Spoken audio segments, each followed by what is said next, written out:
saya Nimanika dan Murtiningsi. Baiklah, di sini saya akan melakukan pemeriksaan ginekologi. Pertama, kita menyapa pasien dengan ramah dan memperkenalkan diri, kemudian menanyakan tujuan kedatangan pasien. Setelah itu melakukan anamnesis pada pasien berupa menanyakan identitas dan keluhan utama pasien. Kemudian menanyakan riwayat kesehatan reproduksi berupa tanggal haid terakhir, lama haid, pola perdarahan haid, riwayat paritas, dan riwayat persalinan terakhir. Kemudian riwayat kehamilan ektopik, riwayat nyeri yang hebat setiap haid, riwayat anemia yang berat, riwayat infeksi sistem genitalia, riwayat penyakit menular seksual, riwayat infeksi panggul, dan riwayat berganti-ganti pasangan dan riwayat menderita kanker serviks. Serta ditanyakan juga riwayat penggunaan obat-obatan dan kontrasepsi, riwayat penyakit dahulu, dan riwayat penyakit keluarga. Setelah itu, kita memberikan penjelasan mengenai prosedur pemeriksaan kepada pasien, seperti Ibu, pada saat ini kita akan melakukan pemeriksaan ginekologi untuk mengetahui apakah ada kelainan pada organ reproduksi ibu. Pemeriksaan ini dapat menimbulkan perasaan yang tidak nyaman tetapi tidak membahayakan. Kemudian tanyakan kesediaan ibu untuk dilakukan pemeriksaan. Lalu meminta pasien untuk mengosongkan kandung kemih dan mencuci area genitalia dengan air mengalir dan sabun. Setelah itu, kita meminta pasien untuk melepaskan celana dan kemudian berbaring di meja ginekologi.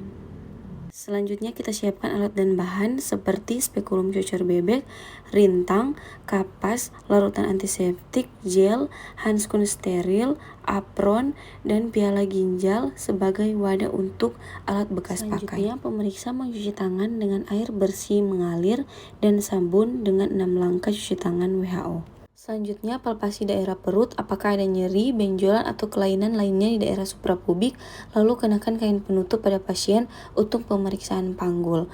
Lalu pemeriksaan menggunakan handskun steril sebelum pemeriksaan ginekologi dilakukan. Kemudian, atur arah sumber cahaya dan inspeksi pada daerah genitalia eksterna apakah ada lesi kulit, massa atau discharge pada vagina, tanda-tanda radang, jaringan fibrotik maupun fisura. Kemudian lakukan toilet vulva dari depan ke belakang dari labia mayor kanan, labia mayor kiri, dan bagian tengah. Kemudian kita lakukan palpasi kelenjar scan dan Bartolini pada arah jam 5 atau jam 7 untuk menentukan apakah ada massa kistik, bengkak, tanda radang, nyeri, atau DU.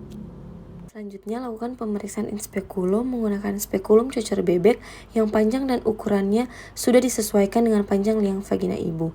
Gunakan gel lubrikasi spekulum agar pasien tidak merasa nyeri. Minta ibu untuk mengambil nafas yang dalam pada saat akan dimasukkan spekulum. Lalu masukkan spekulum dengan tangan kiri menekan pada komisura posterior dan tangan kanan memasukkan spekulum dalam posisi miring dan tertutup. Setelah 2/3 spekulum masuk, putar 90 derajat dalam posisi horizontal. Setelah itu kancingan skrupnya. Setelah terpasang, inspeksi serviks, visualisasi apakah porsio terlihat atau tidak. Setelah porsio terlihat, evaluasi apakah ada massa yang mudah rapuh, berbenjol-benjol, atau porsio licin.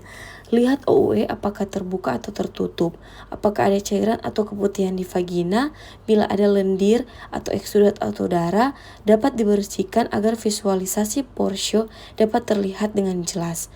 Setelah itu kita keluarkan spekulum dengan hati-hati dengan mengundurkan skrupnya yang terkunci, lalu letakkan kembali ke tempat semula dan tidak menyentuh pada peralatan lain yang belum dilakukan atau digunakan. Kemudian lanjut pada pemeriksaan palpasi bimanual. Pisahkan kedua labia dengan ibu jari dengan telunjuk tangan kiri dari sisi atas, kemudian masukkan jari telunjuk dan jari tengah kanan ke dalam vagina dalam posisi lurus. Ibu jari lurus ke atas dan 2 jari lainnya dalam keadaan fleksi. Kemudian letakkan ujung jari tangan kiri di suprasimfisis untuk menentukan arah besar dan posisi serta konsistensi uterus. Lakukan pemeriksaan untuk menentukan konsistensi serviks, adnexa, dan parametrium kiri dan kanan. Pastikan tidak ada infeksi atau tumor.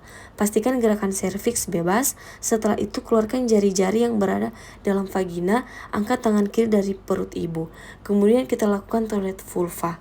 Dan dapat dilakukan pemeriksaan retrovaginal bila ada indikasi, seperti kesulitan menentukan besar uterus retroversi, atau apakah adanya tumor pada Kafum 12. Pemeriksaan sudah selesai, meminta pasien untuk memakai kembali pakaiannya. Rendam seluruh peralatan yang sudah dipakai dalam larutan klorin 0,5% selama 10 menit untuk dikontaminasi. Buang bahan-bahan yang sudah tidak dipakai lagi ke tempat yang sudah disediakan. Celupkan kedua tangan yang masih menggunakan handskun ke dalam larutan klorin. Buka secara terbalik handskun dan rendam dalam larutan klorin.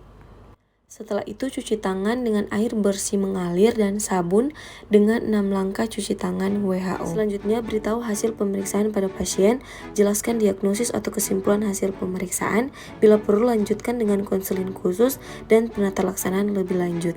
Pemeriksaan sudah selesai, terima kasih.